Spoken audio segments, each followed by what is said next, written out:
Mark 14. It was now 2 days before the Passover and the feast of unleavened bread. And the chief priests and the scribes were seeking how to arrest him by stealth and kill him. For they said, "Not during the fast, lest there be an uproar from the people."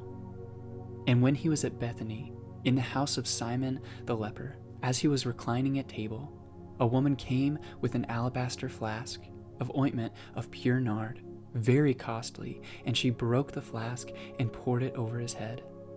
There were some who said to themselves indignantly, "Why was the ointment wasted like that? For this ointment could have been sold for more than 300 denarii and given to the poor." And they scolded her.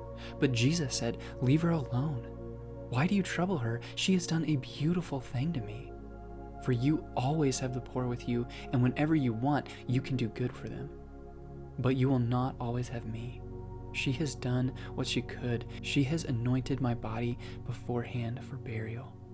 And truly, I say to you, wherever the gospel is proclaimed in the whole world, what she has done will be told in memory of her."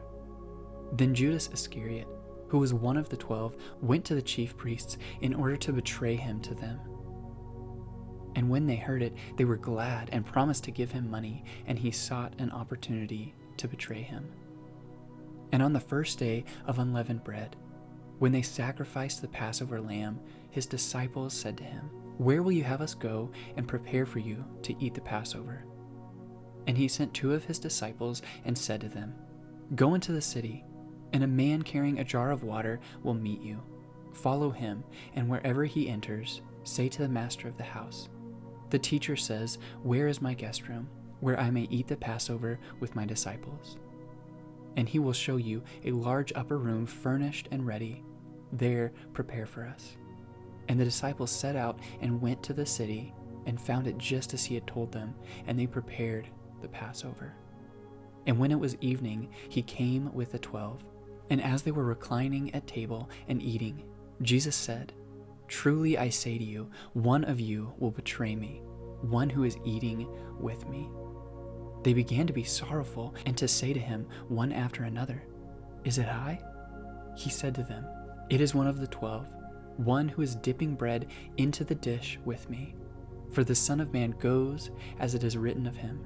But woe to that man by whom the Son of Man is betrayed. It would have been better for that man if he had not been born."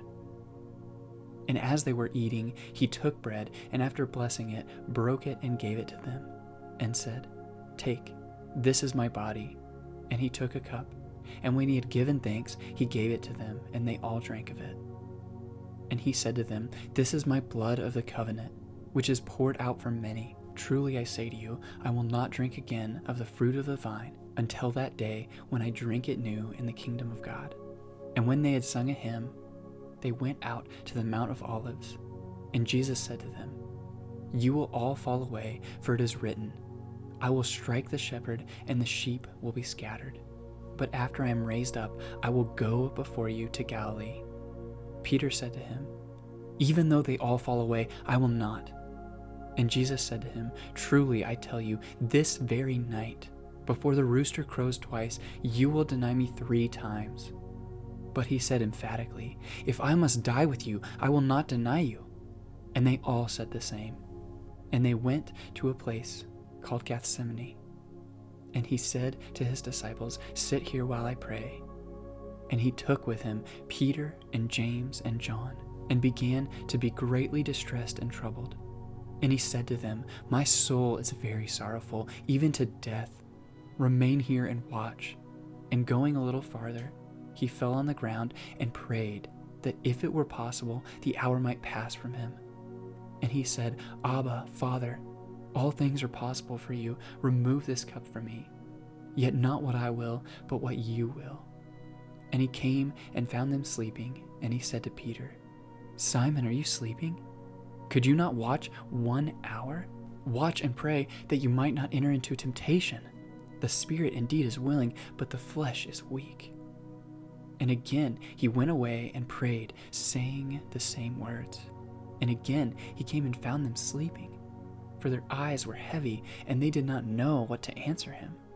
And he came a third time And he came the third time and said to them, "Are you still sleeping and taking your rest?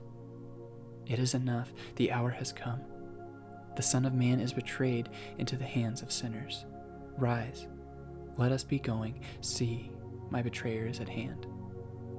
And immediately, while he was still speaking, Judas came, one of the 12, and with him a crowd with swords and clubs, from the chief priests and the scribes and the elders.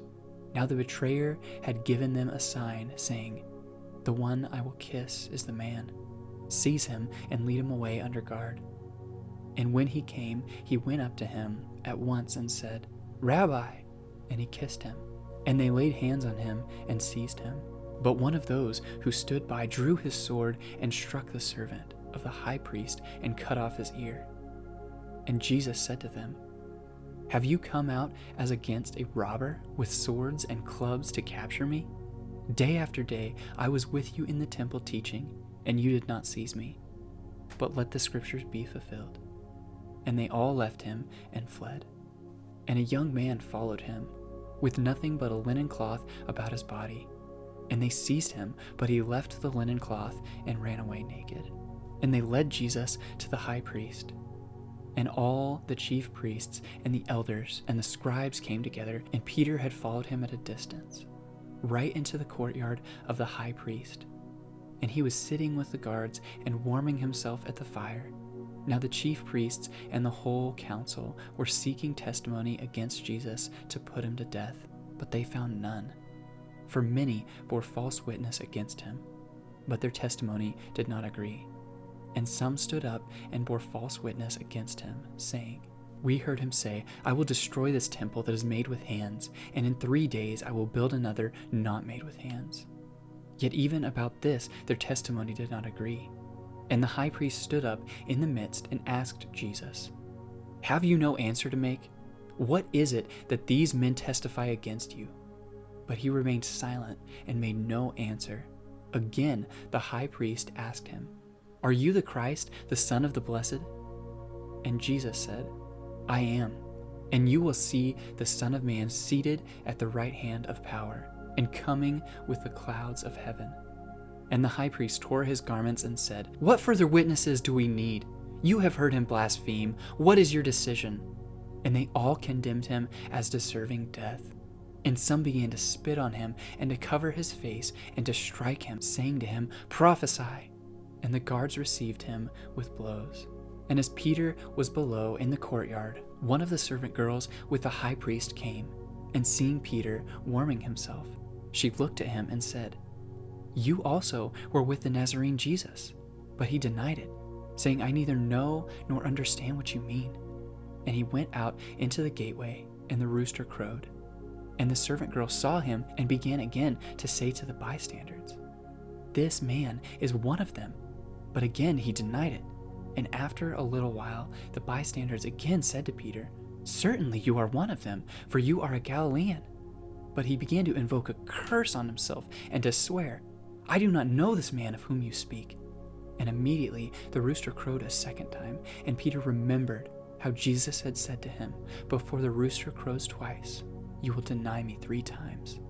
And he broke down and wept.